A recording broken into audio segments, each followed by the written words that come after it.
CBS 6 News, winner of the Emmy Award for overall station excellence.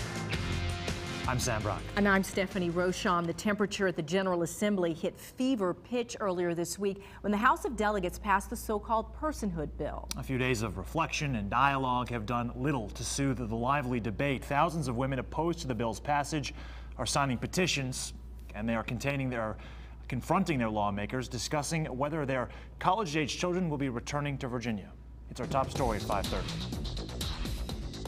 And they're a little embarrassed by it. They get teased about it because other students in other states can't even really believe this is happening. Judy Crenshaw is a Henrico mom with two daughters, Gray, 21, and Emlyn, 19, who both attend college out of state. You talked about it on the radio yesterday? I didn't listen. Crenshaw says her daughter's interests span communications to mathematics, interests they'll likely end up pursuing outside of Virginia. She says partly due to opportunity and partly because of what's happening right now in the state's General Assembly. Why would you want to make a contribution? Why would you want to build your life here when this is the discussion that they're having?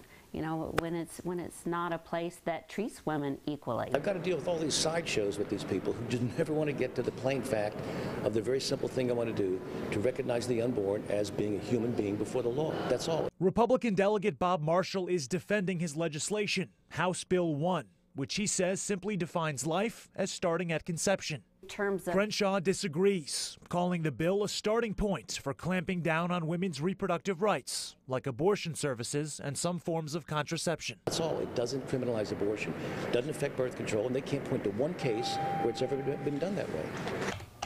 But women all over the state are siding with Crenshaw's interpretation of the bill, creating this petition at signon.org, demanding the General Assembly stop the war on women, quote unquote.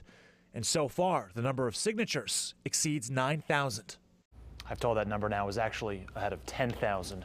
Marshall's bill passed the House of Delegates on Tuesday, but it awaits a committee vote in the Senate where